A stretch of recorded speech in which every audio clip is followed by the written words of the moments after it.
When I pulled up to the store on Interstate 75 between Sherman and Denison, Texas, it was raining off the highway that afternoon. The rain was such that my vision dropped a couple of feet, and even sitting still, I couldn't make out the store sign between my car and the parking lot and the entrance. When I landed in Dallas and Fort Worth, the skies were gray, but the rental agent told me that I would probably encounter severe storms as I approached Lake Texoma to the north. I was on my way to one of our plants in Durant, Oklahoma to supervise the installation of a new extruder in the shop, and had to be there by the start of the next morning shift. It wasn't that far of a drive from where I was located. I had to drive at the last minute the night before, when one of the engineers working in Durant was sick and I got the assignment. My wife travels a lot for work too, and this was one of her weeks. She was in Atlanta for a conference, and I had to finish work about the same time she got back. I walked up to the counter with a bag of chips and a soda, and the little schoolgirl punched the check and handed it to me. "Are you headed north, sir?" I let her know I was. The state police just shut down northbound Interstate 75 at the bridge. Several tanker trucks got into a major accident and shut it down. I think they're going to reroute all traffic across 82 onto 377, but the traffic will be jammed for miles. And I thanked her for the information and headed to my car to decide what I should do now. The rain was still pouring down in torrents. From where I was, I could make it to Durant in 15 to 20 minutes on dry pavement if things cleared up by morning. Given the conditions, that meant spending the night on the Texas side of the border. I fired up the Honors Club app and booked a room at the Texoma Garden Inn, less than a mile away from where I was staying on one of the access roads, and headed there. "Mr. David Hoff?" the receptionist asked, checking my reservation. I confirmed it was me, and she handed me a room key card. It was a typical hotel for business travelers. It had a breakfast room and, for this rainy day, a nice bar and grill to pass the time if I wanted to stay for the evening. With a quick call to the plant, I settled into my room. I have this attitude about hotel rooms. I don't like them, even though I stay in them so often. I couldn't stay in the room for more than an hour. I tried to call Tracy, my wife, but I couldn't reach her, so I left her a message and told her I'd call her closer to evening. "So what do you want to order for dinner?" the clerk asked when I inquired about where to get a nice meal and a good beer. "I think you'll like the freewheels behind the hospital, across the highway from here." And I took the advice and made the short drive that evening. It was crowded, so I agreed to take a seat at the bar, eat a burger, and drink a beer right there. The band had just started playing when I finished my plate, and the next beer was brought to me. The next few moments could be called a pause in what I might consider reality. The song "Loose Wheels" became an extraneous background, and if you can imagine what the sensation of horizontal vertigo feels like, that's the best I can describe it. I watched as she brought her wine glass to her lips and wiped the stain on a napkin. She was smiling, she was happy, she definitely wasn't in pain. And she wasn't alone. There was another couple with her and a man I had never seen before. The other woman I knew. They were very close, and at least to me, it was obvious that all four of them knew each other well. This closeness had not been acquired overnight. These two were roughly what I envisioned Tracy and myself to be, only it wasn't me sitting at the table. I watched as my wife of 4 years leaned over and kissed the man she was with, her lips lingering on his before they both stood up and walked out onto the dance floor. Sitting in my seat, I was able to watch their every interaction, every embrace, every touch on the cheek. I don't know how long I sat there watching them. Everything else around me didn't matter, and as if on autopilot, I pulled out my card and held it out to the waitress to pay the bill while the two lovers continued to move on the floor. By the time the song ended, I signed the check and watched the two of them return to their table. He handed her a chair before she sat down, and when he sat down himself and motioned to the table, she looked up, and it may have been the greatest coincidence of all time. A bright bolt of lightning struck the ground outside and was immediately followed by a mighty roll of thunder, just as Tracy's eyes met mine. I don't know why I did it, but I slid off the stool and walked over to the table, while Tracy's eyes grew large and her face lost color. By the time I got to the table, she was already shaking, crying, and trying to get out words I just couldn't hear. "Hey, Tracy, don't get up on my account, I'm just leaving." I took off my wedding ring, looked at it, and held it up to my hand as if evaluating it. 24-karat gold. It's probably worth more now than it was 4 years ago. Buy yourself something nice. I tossed it on the table between the two couples, turned, and walked out. I remember thinking to myself, what a damn coincidence as I turned on the ignition in the car and headed back to the hotel. She stood at the entrance and watched me drive away with her hand covering her mouth. I'll never let you see my broken heart hurt. I have pride, and I know how to hide all the sadness and pain. I will cry in the rain. Tracy Gallant was a 29-year-old employee of an IT services company when I first saw her at a coffee shop in downtown Charleston, South Carolina. She was having lunch at a table with a few other people, and I met her while waiting for the restroom. A hell of an unfortunate place to strike up a conversation, but we managed it. She was the image of the American girl next door, with short cropped hair and wearing a dress that revealed just a glimpse of cleavage but gave hope of what lurked beneath. We've all heard stories of falling in love at first sight, but that didn't happen. I fell in love at second sight when she joined me at the bar after the party was over.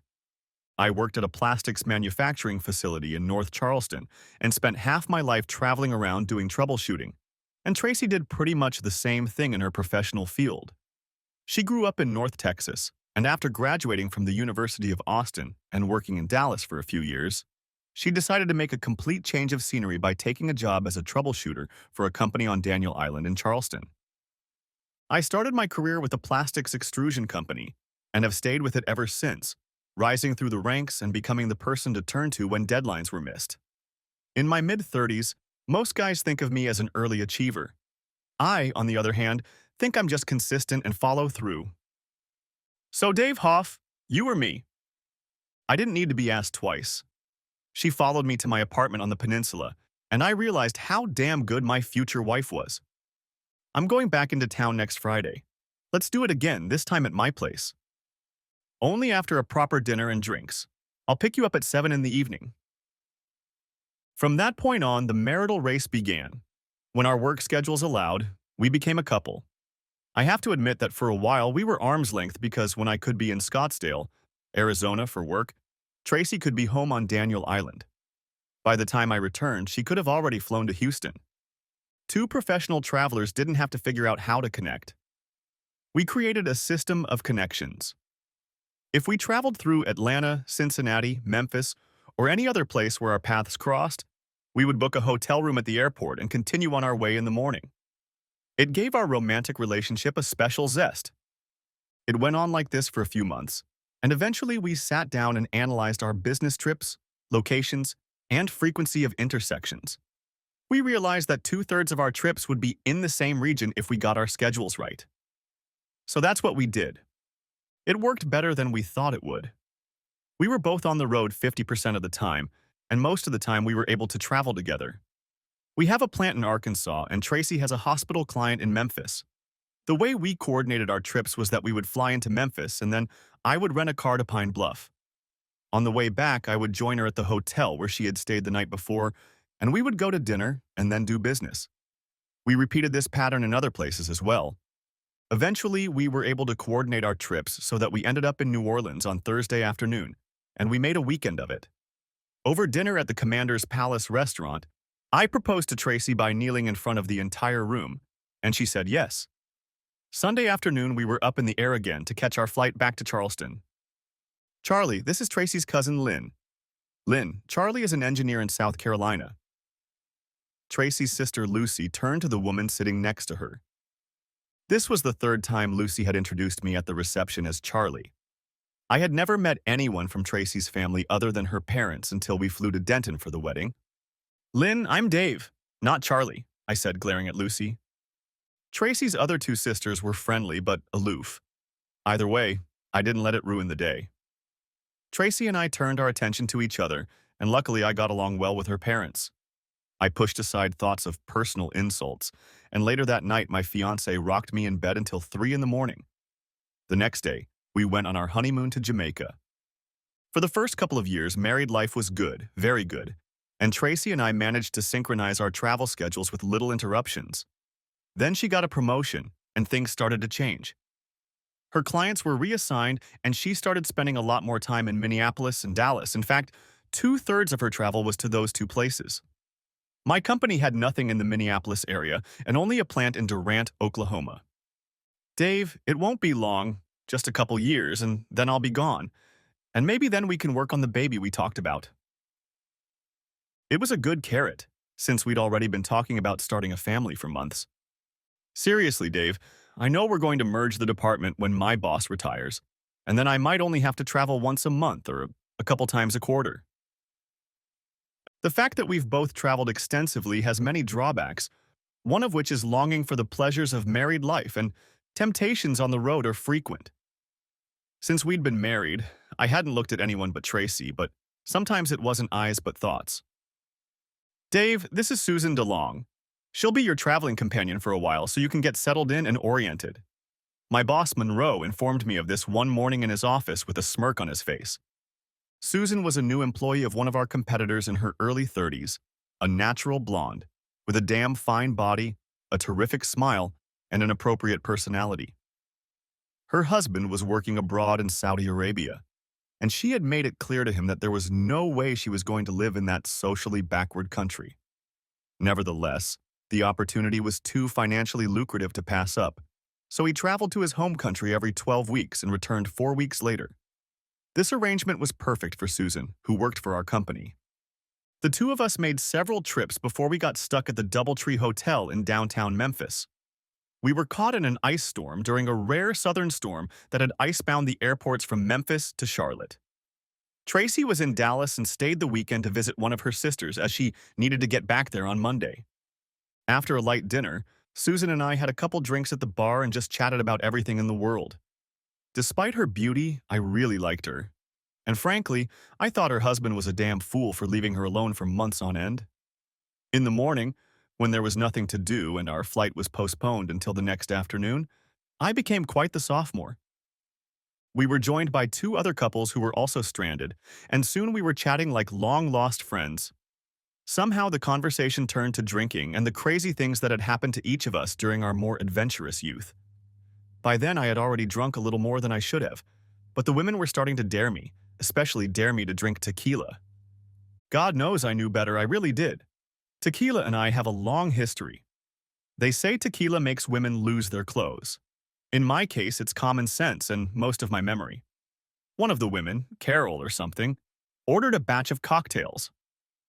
Before I knew it, we were on to round 3, and that's when I stopped keeping score. I remember the women playing musical chairs on our laps, and at one point Susan found herself firmly planted on a very grateful and growing accessory. I don't know where my hands were, but they weren't on the table. A short while later, according to the story, the 6 of us were taking the elevator to the cheers of other visitors. 2 couples ended up in the suite across the hall from mine, and Susan led the 2 of us to my room. I honestly don't remember what happened when the door closed. Everything else was lost in my memory until we woke up the next morning. She was smiling and I was confused. Susan, what happened last night? It was the best night ever, just you and me. I blew it, I told her. First, no matter how much a person drinks, I think they have a willingness to do the wrong thing, even if inhibitions are completely lifted. Sure, sometimes the ability to resist can be weak, but taking action to find oneself in that state was certainly voluntary. I know what happens when I drink too much tequila. There's no excuse for it. And now I've turned my wife on me, which is the last thing I wanted to do when I took that first shot. As I sat and pondered, Susan just sat there with the sheet wrapped around her waist. Dave, if it's any consolation, what we did won't go beyond this room, I promise. Just so you know, this is the first time I've done this since Billy started working for the Saudis. It's not something I've practiced, I swear. And like you, I'd like to keep it just between the 2 of us. Yeah, what happens in Memphis stays in Memphis, right? I had to chuckle at this predicament. Susan gathered up most of her clothes, put them on, and headed to her room to get cleaned up before we met for breakfast downstairs. Neither of us held a grudge against the other and promised not to let it happen again, though both of us knew that whatever happened was a damn good thing. It was the only time I'd ever cheated on Tracy, and instead of opening a big can of worms, I decided to keep it to myself. She wasn't going to find out about it, it wasn't going to happen again, and I was certainly going to do everything I could to make it up to her. I say for myself, because I was the one who had let her down, at least until she knew about it. Barring my single transgression, things continued as usual in the Hoff household. I was still traveling with Susan, and for that matter, our friendship had strengthened, not weakened as one might assume. Tracy, on the other hand, was away more often than she was home, most often in Dallas. Of course, that allowed her to see her family, but if I saw her more often than a couple days a week, I was lucky. Tracy looked great, really good. She had revamped her closet and made her outfits more feminine and less businesslike. I certainly wasn't going to complain because my philosophy was that why spend so much time working out at the gym to then hide it under many layers of clothing? Her sister Lucy came to visit us during the week when Tracy was working in the home office. She didn't call me Charlie this time, but she didn't have much to talk about either. Both sisters were in their own zone, and most evenings the two of them would go out drinking together. On one such evening, the three of them showed up and I had to help Tracy into bed. When I returned to the living room, Lucy was already lying on the sofa. "I don't know what Tracy sees in you, Davy. I really don't," she murmured, looking at me with half-closed eyes. She could have had any number of good men back home. Hell, she still does. Or maybe she still does. Lucy laughed in relief. Instead of getting angry, she decided it was funny as hell and waddled toward the guest room. Anyway, I went to bed, angry not only at Lucy but also at myself for the guilt that still lingered inside of me. I was glad Lucy was gone, but the next few months got even worse. Tracy was now gone for 2 weeks at a time, preferring to stay in Dallas or Denton for weekends. She was trying to make up for lost time when she was here. But there was something else I couldn't find a handle on. We'd been married for 3.5 years now, and I'd never had any reason to doubt her devotion. Tracy's other two sisters, Claire and Torre, had become quite demonstrative toward me in general after we were married, especially Torre. One evening, a couple weeks before Tracy was to leave for a week-long conference in Atlanta, she called me. "How's my son-in-law doing?" "Only half as well as your husband, Torre. Is he sitting and listening to you?" "Sitting?" Look, I don't want to talk out of turn, but Jimmy and Claire and I are a little concerned about how much Tracy is drinking right now." "Really? I haven't actually noticed, but then again, my wife seems to be absent a lot more often than she is here." "Yeah, that too. She seems to have moved in with Lucy. Lucy has always been the wild one in the family, and Tracy has always looked up to Lucy as a role model. Do you two get along well? I know it's none of my business, but we're worried, and we love you very much." Torai brought up a topic that had been bothering me lately. Tracy was having 3 and sometimes 4 glasses of wine at and after dinner. We were still affectionate, but I had a strange feeling that she was working on it more than she needed to. Torre and I talked some more before we ended the conversation. I had a lot to think about. I knew how Tracy acted when she drank. I had the same concerns about her that I had myself when I drank too much. But it was Lucy's influence that worried me more. "So, Tracy, do you still stay with your parents when you stay late in Dallas?" "Yes, dear. Why do you ask?" "I thought maybe next time you have an extended business trip I could join you and see your folks. I haven't seen them since last Easter." I wasn't being entirely untruthful. I would go for that purpose, but I also wanted to see if Tracy would lie to me based on what Tori had told me. It bothered me right up until she left for the conference. We got to talking the night before we left, and in the morning I drove her to the airport for her flight to Atlanta. "Dave, Will Jones got sick yesterday, and they ended up taking out his damn appendix. That means they need someone sharp on the floor right away." Monroe only laughed. "You've been doing this for years. Give it your best shot, kid." That meant a quick trip to DFW and a move to Oklahoma, nothing out of the ordinary. By 7 o'clock that evening, I managed to get the last seat on the plane for the 9 a.m. flight the next morning, and by late afternoon I was in Durant, Oklahoma. Monroe called Susan and asked her to join me in Durant, although she wasn't able to get a reservation until late in the afternoon. The flight went without incident, except that we hit turbulence as we entered Central and North Texas airspace. On the ground, I rented a car and the porter informed me that there were severe thunderstorms east of the lower panhandle that produced large hail and a couple of tornadoes. If you've never been caught in a Texas downpour, then you haven't seen the best that rain can bring. I sat under a couple of these downpours and was treated to a 360-degree panorama of lightning and golf ball-sized hail falling everywhere. I sat under an overpass as the highway on either side of me was dotted with layers of huge hailstones, and a tornado tore apart a farmhouse and barn just east of me.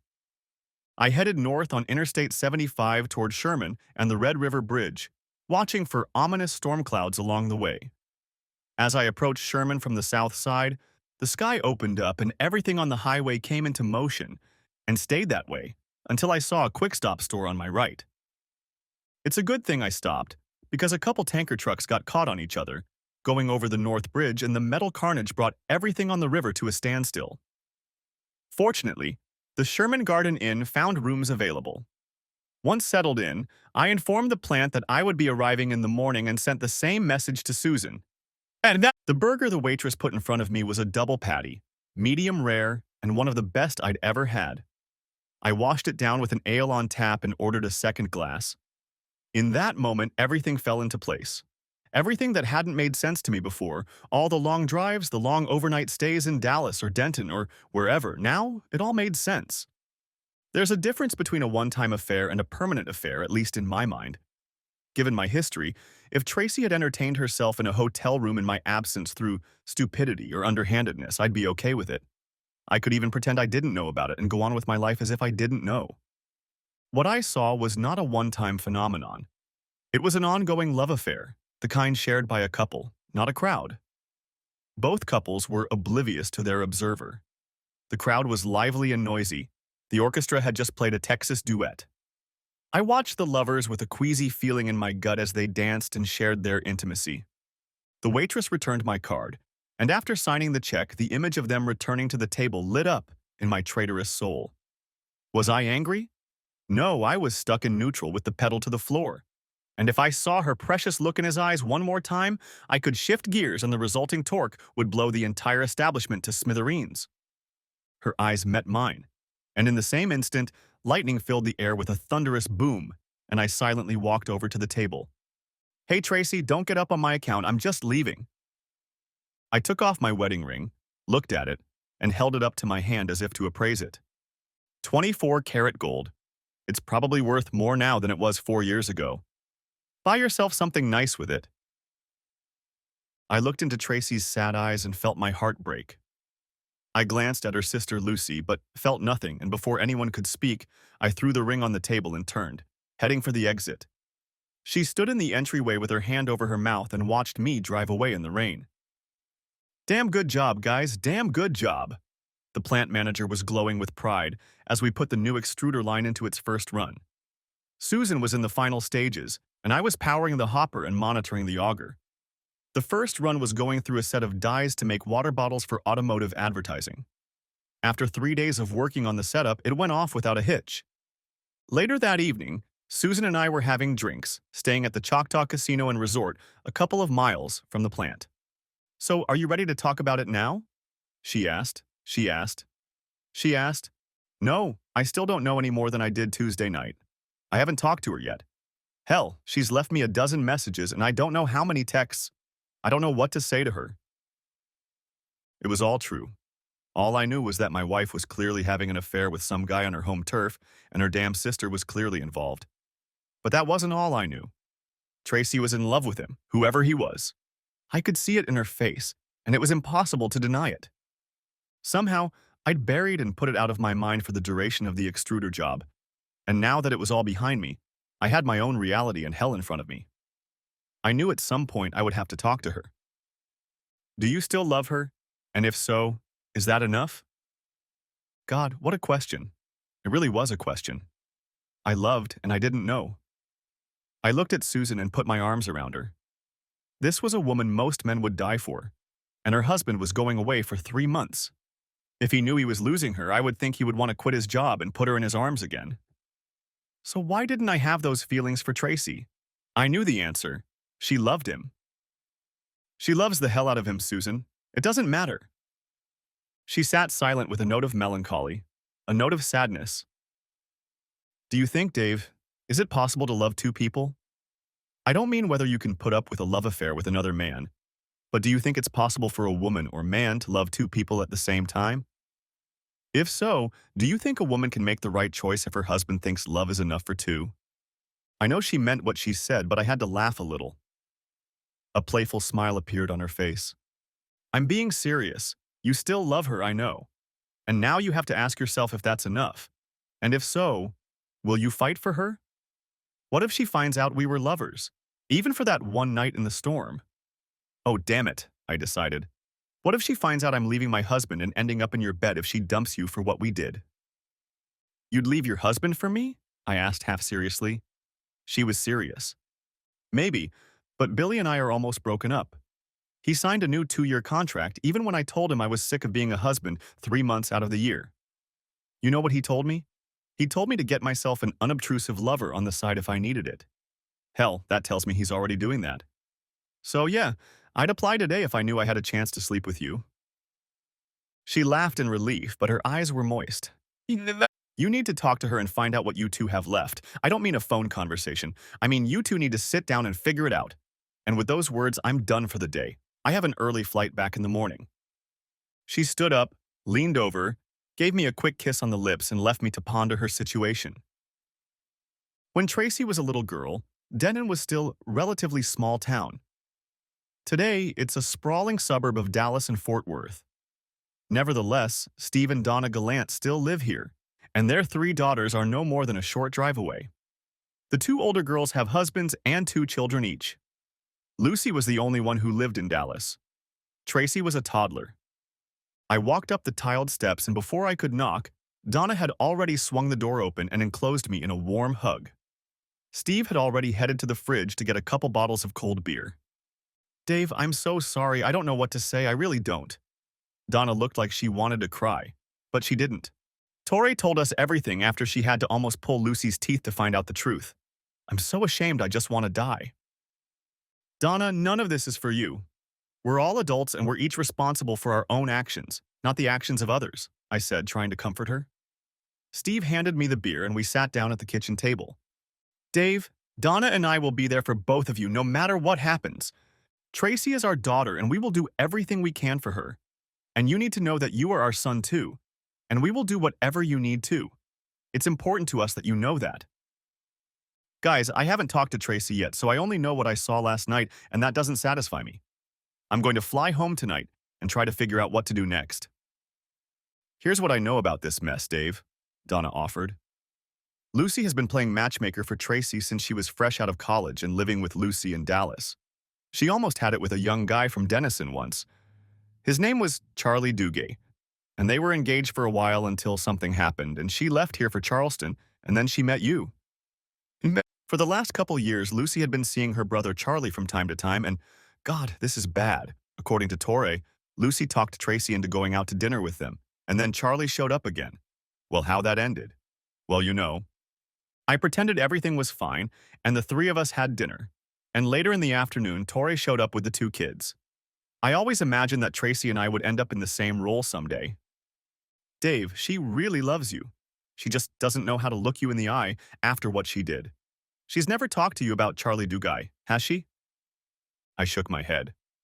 When I found out it was him, I wanted to beat the shit out of Lucy and Tracy, Lucy more so. I love my sisters, but this really pisses me off.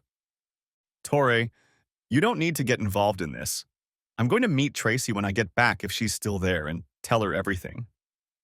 Maybe so, but you should know that Tracy doesn't understand a damn thing when it comes to Charlie. He's turned into a jerk since day one, but she thinks he walks on water. One night, she caught him with his girlfriend Lucy after they supposedly got engaged, and the next thing she knew, she was off in Charleston. He convinced her it was a one-time binge, but by then she had met you, and that was the end of it. Mom said she told you the basic information I got from Lucy. God, I'm so mad at her. Apparently, the whole Gallant family is furious, and Tracy flew off, or so everyone thinks.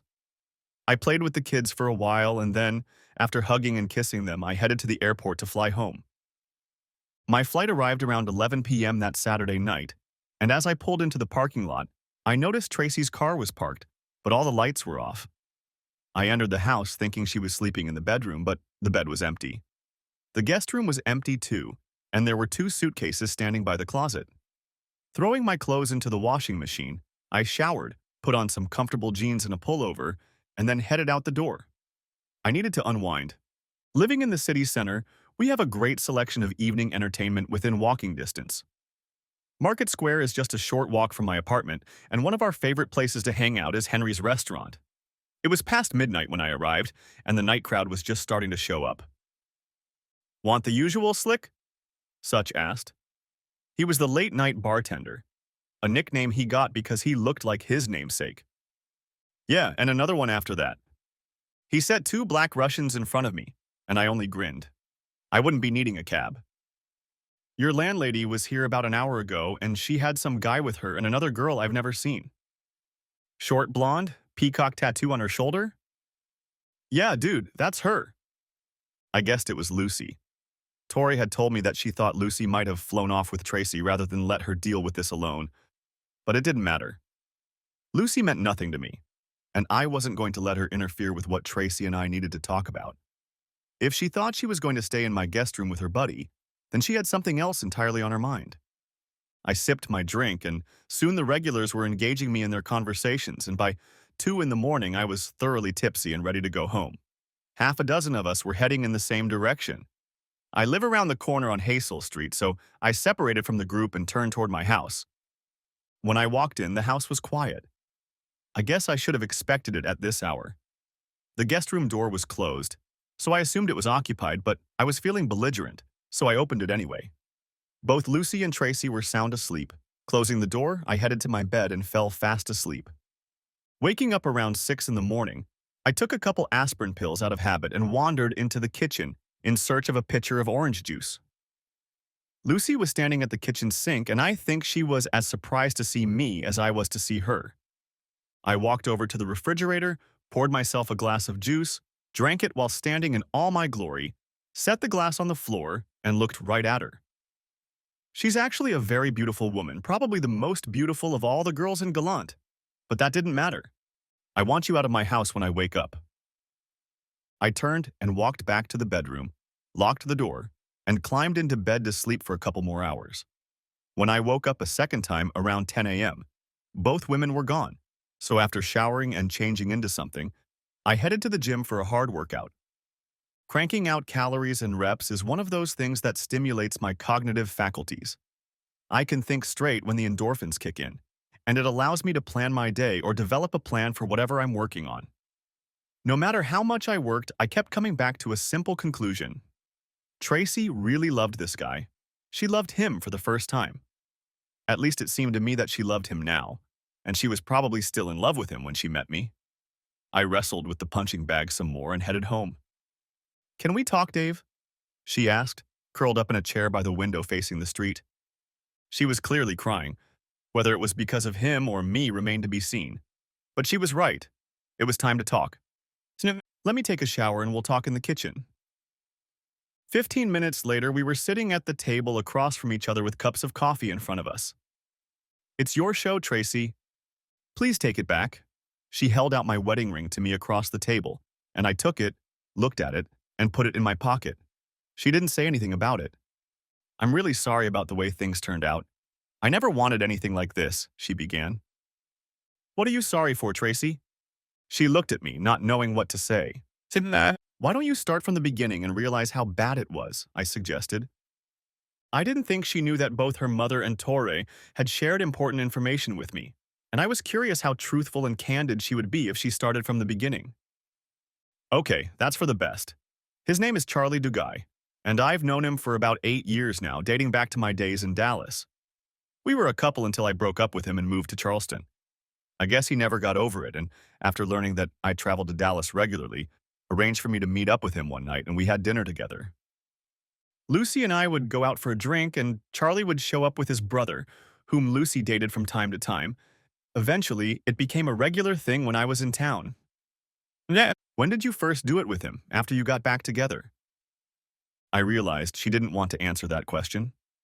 By the way, I had no proof that she had done it with him. I had only caught them together at dinner as an intimate couple. That was about 6 months ago. She stood up, walked to the bedroom, and came back with something in her hands. I'd been thinking about it for 3 or 4 months, and one night when Charlie and I were visiting Lucy, I heard her doing it.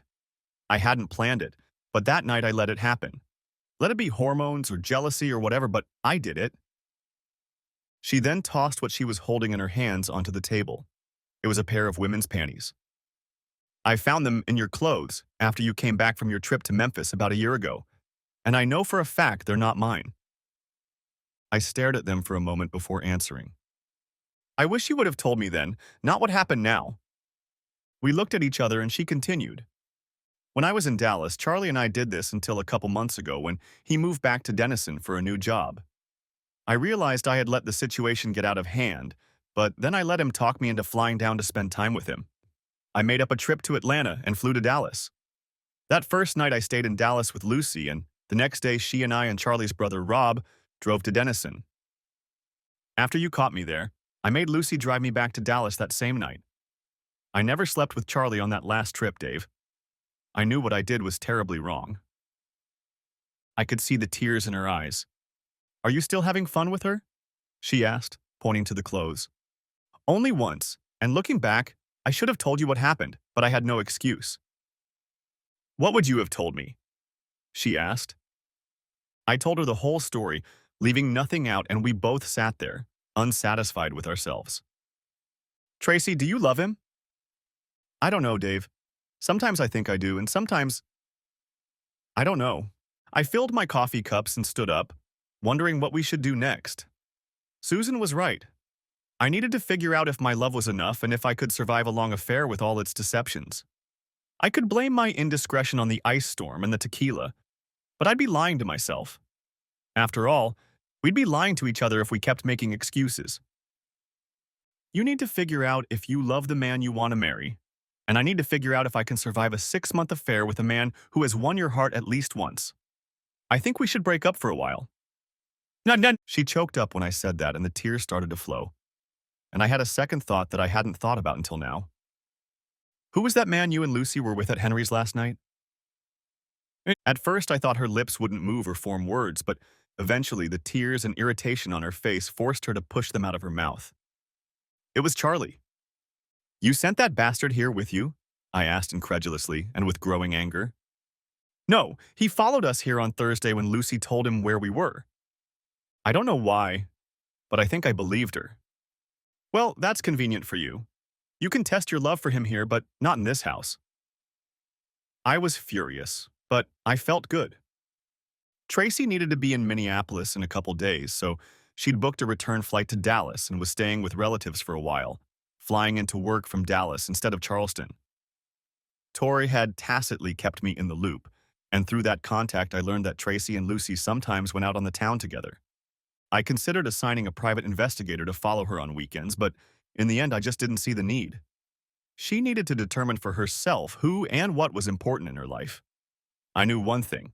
The longer she took to find herself, the easier it would be for me to let her go. I applied today, she said at the table across from me. It was unexpected. I didn't see the point in putting it off, and we both know it's inevitable. Given what she'd already told me, I guess I agreed with her. How did he take it? I asked. Susan just shrugged and said, I have no idea, and I'm not going to go to Saudi Arabia right now to find out. How are things on your front? She asked. It's been a month now. I hear from her every week, but I have a feeling she's calmed down for a while. She has reverted to bad influences, and to tell you the truth, I half expect to get the papers myself eventually. If it's her decision, I'll let her file the papers. What about your decision, Dave? 7. I've been thinking a lot about it and what you told me in Durant. I love her, and I think that's enough to make the marriage strong. But I can't compete with the ghost of another man if she still loves him. She has to choose me or him, not both. If in the end I get all her love, then all will be well. I can't do it any other way. The breakup went on for another couple months without any resolution. I knew she was still dating the bastard, but then I had given her that invitation myself. Further actions didn't surprise me. Eventually, Tracy returned to Charleston only to tell me that she was moving back to Dallas and wanted to part ways amicably. She believed she had never stopped loving him, and the raspberry on top of the pie was that she couldn't get past the lavender underwear. Imagine this. I didn't know if I could survive a 6-month affair. As she stood at the condo entrance, it was raining, and I watched her get into a waiting cab and drive off down Hazel Street. I stood on the steps and finally found the strength to cry in the rain. This is a great opportunity, kid. You better grab it before some other sprawling asshole gets his hands on it. Monroe sat puffing on an unlit cigar. I need you to give me an answer in a couple days. Will that be satisfactory to you? By the way, I'm sending a corporate engineer to the plant, a pretty girl named Susan DeLong, or Co. She's going by her maiden name now. The old man was on his guard, and he knew it. The Durant plant needed a new vice president of operations, and the executive team, meaning Monroe, had chosen me for the job. At 36 years old, I would become the youngest VP of operations in the company, but that meant I would have to leave Charleston and head for the hills of southern Oklahoma. I didn't have to wait a couple days. I agree. We shook hands, and 3 weeks later, I was once again driving down Interstate 75 in North Texas, this time in bright sunlight. As I passed Sherman Denison on my way to Red River, a strange feeling popped into my head, but I only gave it a fleeting thought. There were no storm clouds portending bad things to come. The management team was waiting for me, and I'd already picked out the spot where I wanted to build my house, right on Lake Texoma, a 15-minute drive from the plant. Good afternoon, Mr. Hoff. The receptionist at the plant was a pleasant young girl named Rose, and she greeted me as I entered through the main entrance. We had met during an extruder installation the year before. The HR manager met me at the office, escorted me to a corner suite, and informed me that the entire management team was ready to get together when I wanted to get to work. I waited until I could get settled in the office, and the first thing I did was ask one of the operators, whom I had befriended on previous visits, to give me an in-depth tour of the entire plant. It was an amazing sight. The housekeeping operations were sloppy. Several safety fences were not working, and it seemed that 5S and other lean manufacturing measures had been put on hold rather than fighting fires. No wonder Monroe was smiling. That first day was a revelation not only to me, but to the entire management team. I laid down the law for everyone. The plant had to get its safety program in order immediately, and we had to start rebuilding the team first thing in the morning. That evening, I sat at the bar at Choctaw Casino and Resort, sipping a pint of ale, and watched a lot of people in various states of consciousness make calculations to determine how much more they were willing to lose in the many games of chance. I had never been a gambler myself, save for that first marriage. It took 9 months of courtship to become a husband, and after 4 years of marriage, another 6 months to get out of it. For the last 6 months after maternity leave, I've been trying to process the sense of loss I experienced watching her drive away in the pouring rain in downtown Charleston.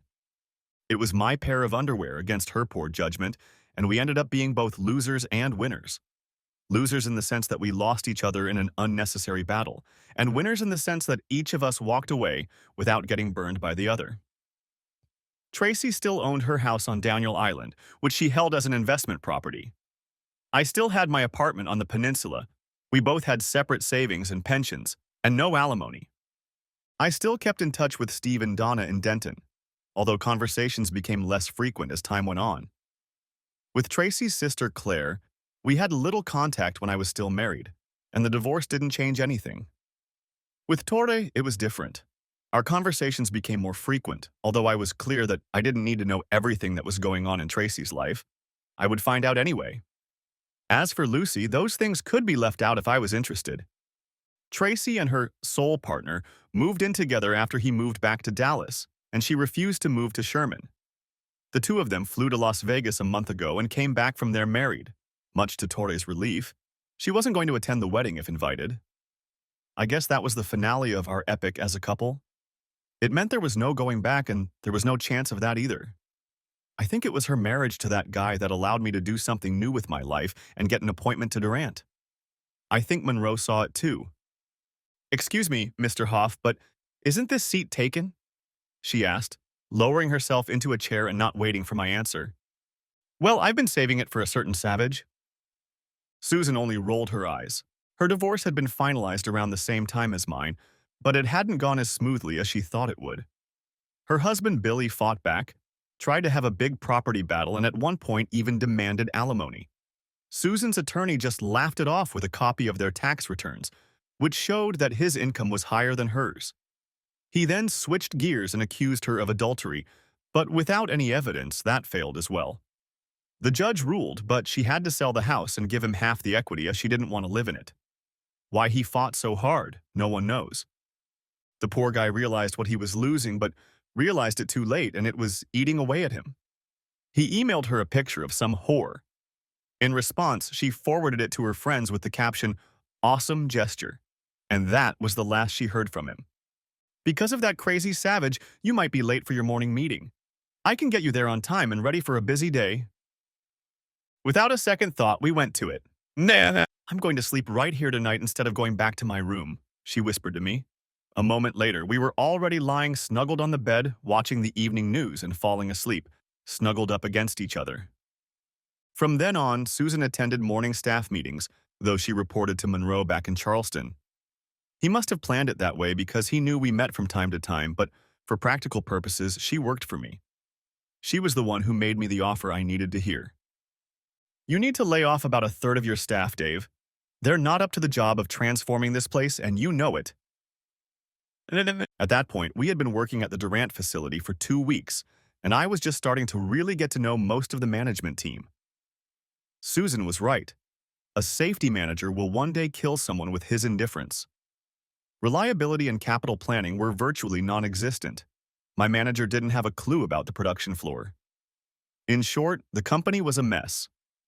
A month later, half of my staff was new, and we were taking the first steps toward a revitalized and entrepreneurial team. The point of all this was not only to keep the plant running, but also to give me a chance to start a personal life away from the plant, namely, laying the foundation for my new home. I flew to Charleston to finalize the condo sale and bring Monroe up to speed, and stayed for the weekend. Friday night, when I walked in, Henry's had a lively atmosphere and such was fiddling around at the bar. "Hey man, another Russian?" he shouted, blocking out the noise. I just nodded and handed him my card. Then he looked at me with a look of déjà vu. "Your ex? She left here about an hour ago with her new man and that little blonde with the tattoo. They left the bar tab open and said she'd be back, just so you know." He grinned like the Black Reaper. To hell with her, him, and especially that other one. I wasn't about to get kicked out of my favorite establishment. Buy me a drink and tell me how the closing went.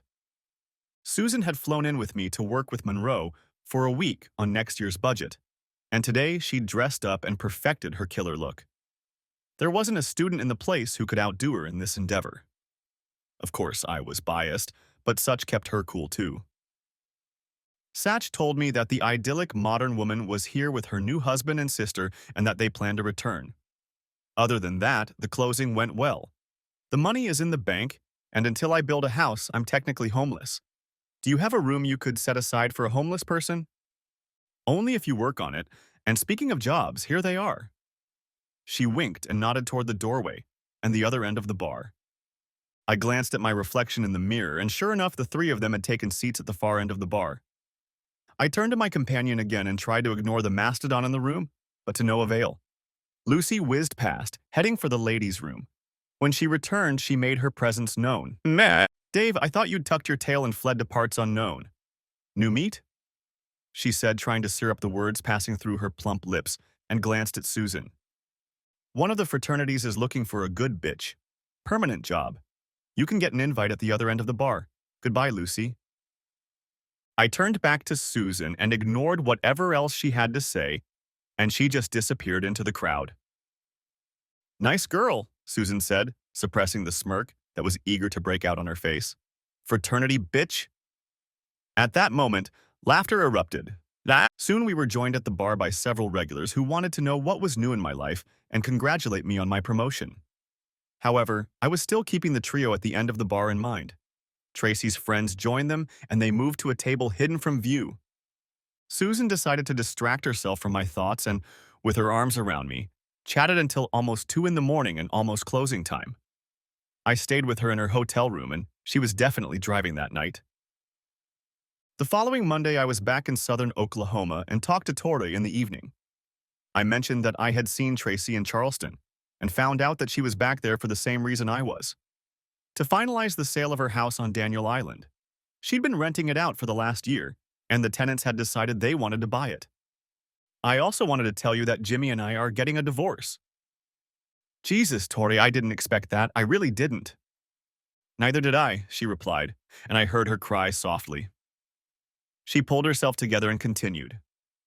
Simon, he started having an affair with a woman working for a client, and the next thing he knew, it was a full-blown love affair, and now she's pregnant with his child. One big freaking mess. Life sucks, doesn't it? She tried to laugh between sobs, but she failed. We'll work it out with the kids and the house. Screw it, you know how it is. It's a goddamn divorce.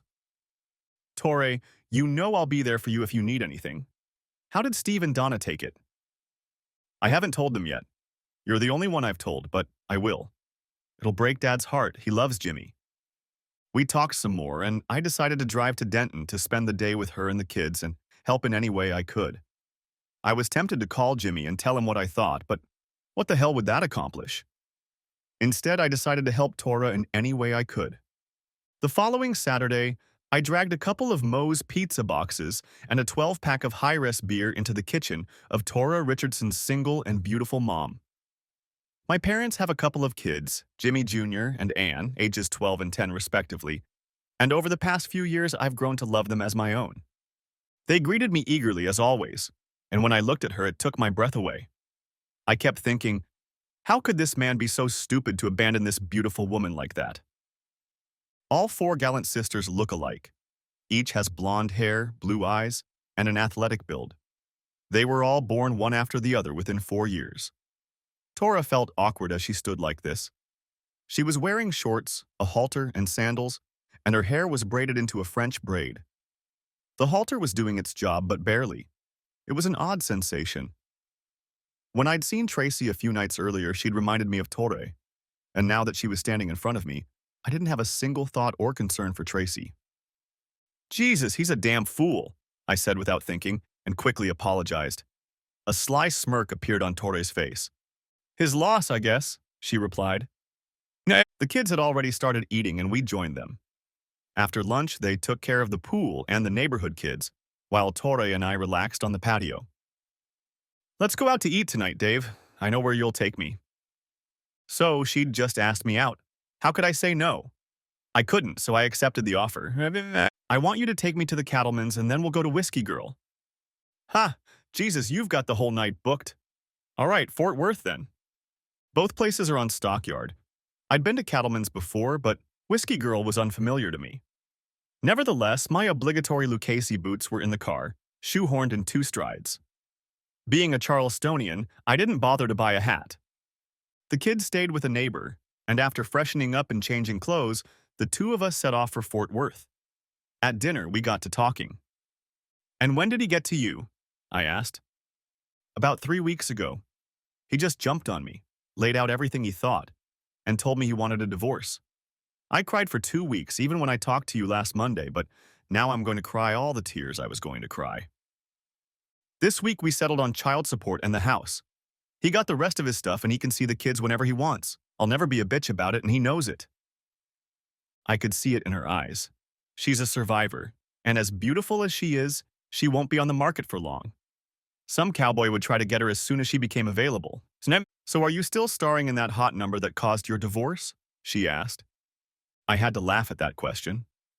I told her the whole story, and she knew that Susan and I were seeing each other regularly. Every chance we get, I replied. Yes, but is it something serious?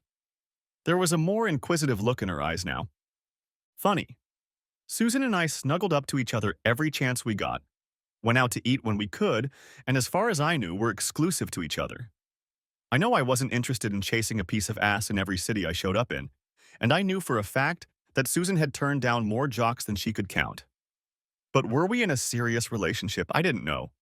We enjoyed the rest of our dinner, and later she pointed me toward the Whiskey Girl Saloon. Me and my girlfriends used to come here on Wednesdays, drink half-price drinks, and watch cowboy asses all night. She giggled, and when I raised an eyebrow in jest, she added, "Oh, don't look at me like that. There was nothing else going on." I believed her.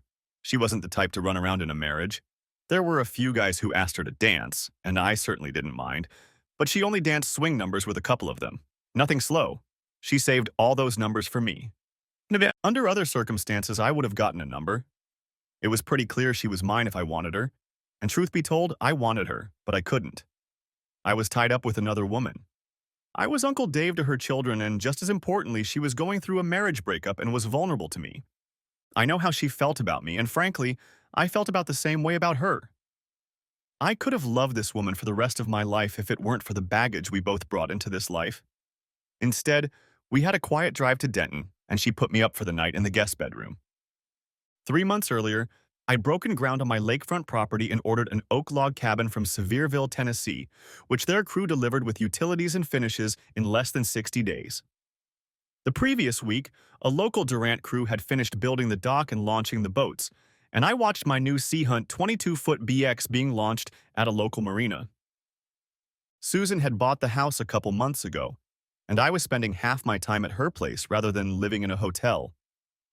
Monroe let me stay with her temporarily until the house was finished. But like I said, hotel rooms aren't my favorite place to stay, even if I'm living off the company. "Uncle Dave, it's time to go. The fish aren't going to sit here all day," shouted my niece Anne as Jimmy Jr. And I walked down to the dock. She already had her life jacket on and was waiting at the stern. "Torre, let me keep the kids for the weekend after they had been pestering her for over a month. Add up 2 kids and the lake, and they wanted their own rooms, and permanently. I was fine with that. They were great company, and after a while my lake house became their permanent vacation spot. After 2 days of fishing, swimming, and burning a tank and a half of gas on water skis, Torre came to pick up the 2 slightly burned and exhausted kids. After I persuaded her to keep them one more night and give her the guest room, the two of us settled on the porch, admiring the sunset in the west. "Tracy caught that creep cheating again," she said, looking at my reaction. "And what, twice already since they got married 9 months ago?" A smug smirk appeared on my face. The first time since the wedding, Charlie Duguay had been caught with Lucy's other friend during a drunken party in Austin, and the girl's boyfriend hadn't taken too kindly to it. He'd given himself one hell of a black eye. "True love," I added. Torre only slapped me playfully. This time she came home unexpectedly and caught him in their bed. She packed up her stuff and moved back in with Mom and Dad. Neither of them are thrilled about that, I'll tell you. So I'll have to remember to send flowers and condolences to Steve. I'm cruel, I know. They love her as much as the rest of you. Tori looked at me strangely before speaking again. She told me she made a mistake shortly after she got back from Vegas. It's really helping her now. I can't remember who told her, Mom or Claire, but one of them told her that she would regret leaving you for that creep until the day she died. I think she realizes that now. I answered nothing and turned back to the landscape.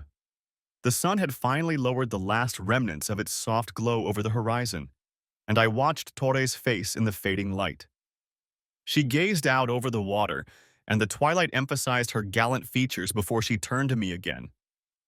We sat like that, talking about everything in the world, for a couple more hours before we stopped for the night at Lake Texoma. After she cleaned herself up and put on one of my t-shirts, we sat on the porch and enjoyed our morning coffee. Dave, we should probably talk business. What do you want to talk about, Susan? You and me? What you want, what I want. Do you want to get married, settle down, or do you like things the way they are?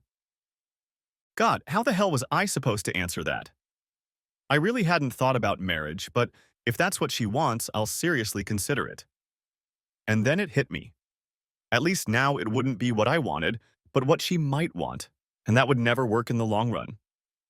Susan, I'd be lying if I said I didn't like what we have now, but honestly, I'd probably make sure of it if you wanted to go further.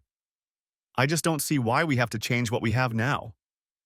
Okay, I muttered, but she saw right through me and blurted out one of her trademark infectious smirks before jumping up and sitting on my lap, wrapping her arms around my neck. Okay, Romeo Hoff, I think we both feel the same way. I thought you were going to push for marriage, and like you, I'm happy with what we have.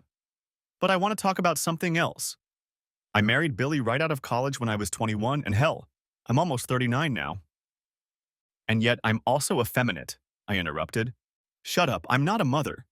I mean, one of the contract techs on the floor asked me out a while ago and I turned him down, even though I really wanted to, and here's the thing. I felt like a wife, and I'd just spent 16 years doing this, and I'd basically suffered for the last 4 years. Susan, baby, listen to me for a minute. I realized where this conversation could lead, and I needed to reassure her. You and I enjoy each other's company. You're a great companion. We fit together like gloves, and God knows you're the best lover I've ever been with, but I'm not your husband. You're not a married woman, and if you want to go out and have a good time, no, even a great time, You're a free woman who can do just that. Since the divorce, we've hardly spoken to each other, with few exceptions for both of us, and not once since we moved here. I'm not going to sit around and sulk if you go out and have a good time. You already know I've gone out with Tori a couple times and tried not to entertain her. Oh God, I tried so hard. At the last remark, she gave me a playful pat on the shoulder, but only playfully. Tori is a little different. You know what her baggage is. I don't need to explain. If I had done this with Tori, we would have become an exclusive and serious couple, and we both knew it. That's why it didn't happen. Dave, stop it. We understand each other. I want what we have to continue as long as it's good for us. If I have sex with anyone else, it will only be sex. I'll only make love with you, okay? Said and I hugged her for a few moments and then picked her up in my arms and led her toward the dock. You wouldn't dare, Dave Hoff. I did so and followed her into the water at the end of the dock. That should cool your dirty little mind a little. I laughed. Susan ended up going out with the technician a few times, and I have to admit that the second time she spent a weekend with him in San Antonio, I walked the floor a bit, at least until Torre rescued me from the imaginary pits of despair and we repeated stockyards. One evening, I was sipping a new bottle of wine in a chair at the marina when my serenity was interrupted by a phone call. Dave, is this a good time? Can we talk? I didn't want to, I really didn't, but something inside told me it would do me good. Tracy, I think now would be a good time. Can we talk on the phone? No, that's why I parked out front. And that caught me off guard, so I invited her back and met her on the porch, offering her a glass of wine before we sat down at the table. I couldn't deny that she looked good. She looked gorgeous as usual. Her hair was considerably longer. Well, we both look good, I said with a half-drunken look. She raised an eyebrow, and I saw the hint of a tiny smile trying to make its way to the corners of her mouth. Maybe it was the alcohol, but for a moment I thought that if she grabbed me, I would go on full defense and intentionally weaken. Our divorce was about as amicable as the experience of an adulterous whore, a male dog, a cheating bitch, a cuckold, not to mention my own feelings of guilt can be. Outwardly, however, we smiled, even hugged, and went our separate ways. The guilt made me yell bitch, without addressing anyone in particular. Tori keeps me posted on how you're doing, Dave. She knows I'm a fool, but who doesn't these days? Mom and Dad asked me to say hi to you. They're good people, Tracy. Yeah, they take care of me when no one else will. I'm grateful to them. I needed to sit and talk to someone I love today. And I know what we had is long gone, but you're the only person I know who can tell me things like they are. Considering how things turned out, I don't know how well I did. She looked away, trying not to look at me. It's funny that you're practically living in my backyard after I moved here after my self-destruction. I guess you know that Mr. Wonderful lasted long enough to request a divorce, not an annulment. What a complete moron I am. I knew she wanted to cry, but I didn't need to. I'd cried in the rain twice before, and I wasn't about to go through it again. Tracy, it's all water under the bridge.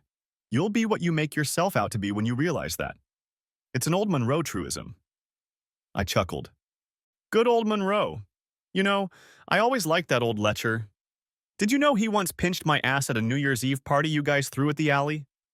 She laughed, started to relax, and after a pause continued. Dave, can we be friends? I don't have any friends left, and I'm lonely. The next morning, I woke up alone in bed. The alcoholic haze had cleared, and the realization that I seemed to be entertaining my ex-wife was swirling around in my head. I was very drunk, and that was my excuse. I blamed it on the wine, but I knew it was for the best. As I slipped into the shower and threw on my clothes, I found her letter on the table. My sweet darling Dave, I didn't want to be here when you wake up and see me crying my heart out. I'll do it on the way down, in my loneliness. Last night was the best night of my life, not counting my wedding night, and the worst at the same time. Worse because I decided to leave Texas and move to the West Coast. I told Mom and Dad about it yesterday, and although they were saddened, they understood why. I quit my job earlier this week and took a job with a company in San Jose. I won't be traveling like I used to, so it looks like I'll have to put down roots. Dave, I've made so many mistakes I don't even know where to start. I guess first and foremost, I apologize for not talking to you since that trip to Memphis. God knows I know what you become when you drink Cuervo, and I believe none of this would have ever happened if I had been the strong-willed woman you married. The next big problem, besides the fact that I never dated that loser, was expecting you to fight for me. I know you shifted the decision to me, but when you stepped away and let me hang myself, I had to rush home and beg you to come get me. Yes, I mean home, because that's where my home will always be with you. Everything else will just be a place where I spend my nights. I know you've seen Tori a few times, and while I don't know how this will turn out, please do the right thing by her. She loves you, I know, but she's also scared because you're family and it's hard for her to accept that. I will always love you, sweetheart, always.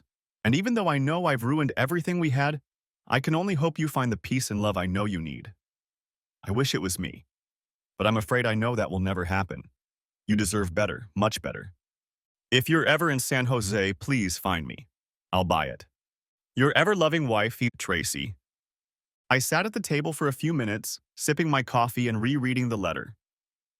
There were a few things I wanted to say to her this morning that needed to be said. I forgave her for what she had done, and hoped she would forgive me for my own sins. I may have vented all my anger the night before, but that morning I felt only sadness for what we had lost. Several years had passed since the events at Freewheels, and life went on as it had and in its own circumstances. I gathered up the letter and put it, along with other things from our marriage, in my dresser drawer next to the wedding ring. She returned to me at the kitchen table on that last day we were a complete couple.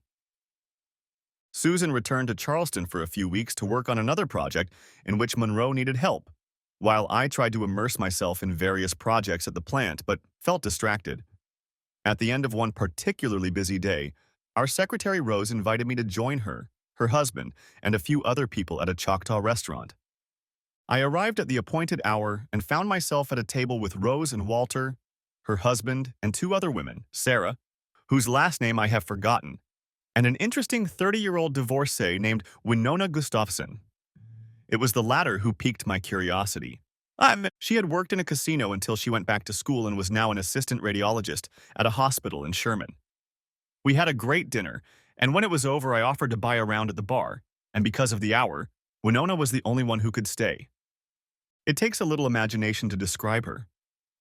She wears a short pixie cut, which she dyes in various shades of dark purple mixed in with her natural black hair. Both arms up to her wrist are covered in intricate black and gray sleeve tattoos, and she says she has several tattoos of roses and vines girdling her chest and running down her torso. Years ago, Winona was a biker and married a sturdy Swede, hence her last name, until they separated due to certain needs she had while he was overseas on extended field work for an oil company here in Oklahoma. She was a nymphomaniac, she said, and to fulfill that need, she married several men while her husband was on a business trip overseas. On his last trip, he returned home and discovered that she was married a second time to a retired Marine who had broken up with her after learning the truth as a result of a run-in with the big guy. She fell very deeply in love with the Marine and then decided to break up with her husband and recreate herself by going back to school. That was her old life when she worked at the casino, and since then, she has dedicated herself to getting her degree and trying to settle into what she calls a normal world. We swapped stories with her until well into the night when she finally had to leave everything behind and head south. I did talk her into giving me her phone number and gave her my card. For the first time in a long time, I hummed to myself as I drove home. This humming requires some explanation. Susan had found a man she thought she was serious with.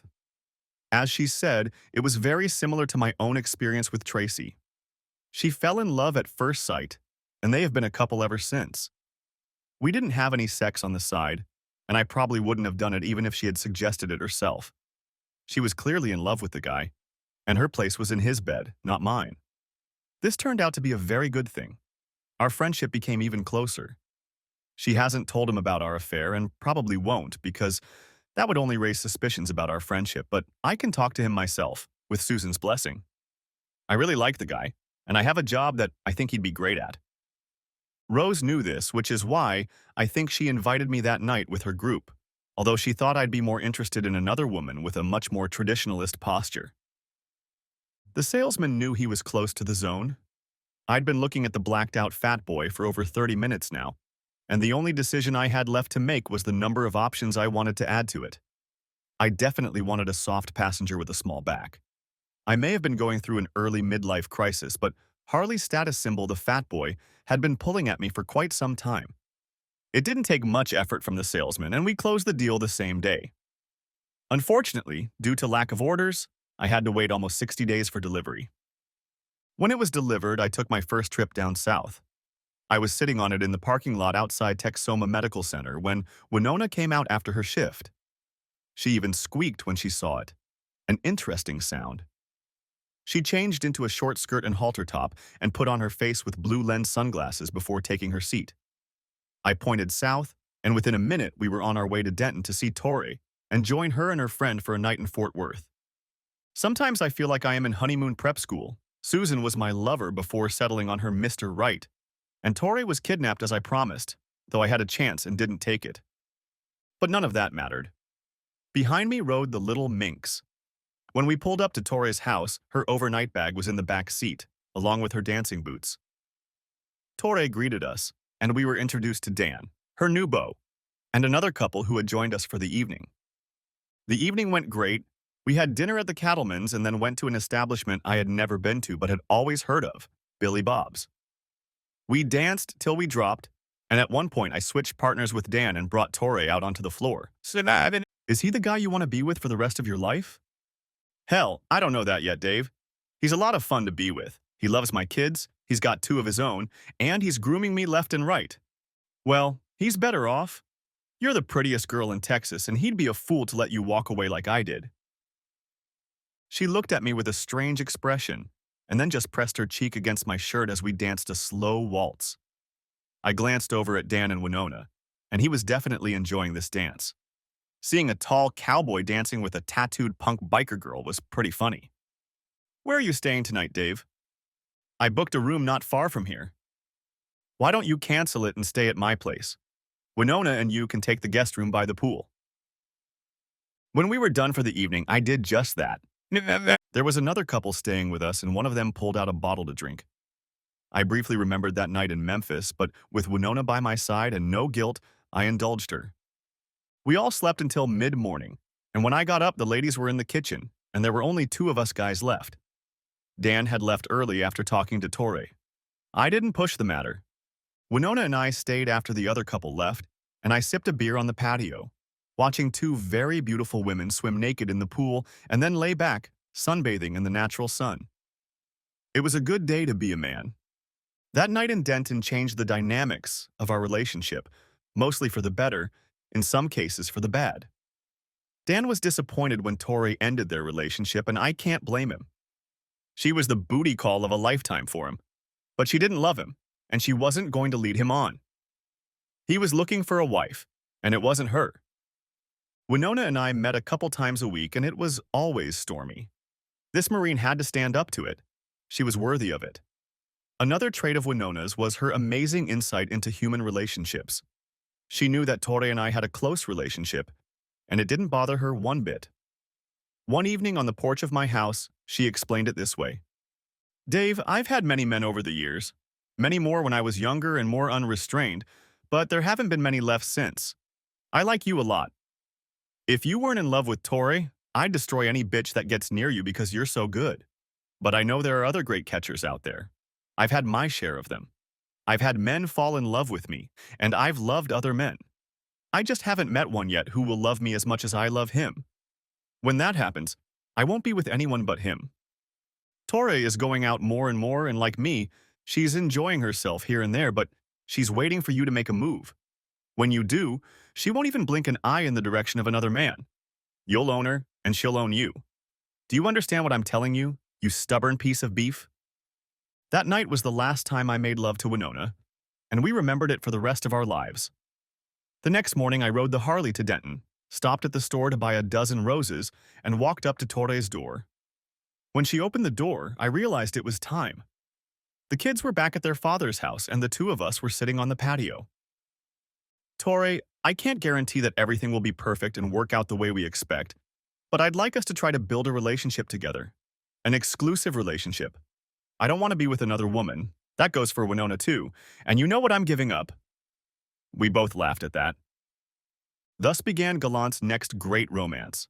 It took me several years of thinking about my love for this woman before I was ready to make a commitment. The next day, I visited Steve and Donna's house and asked their permission to meet Tori on a serious level. I felt especially indebted to Steve. I had already taken one of his daughters and was now working on the second.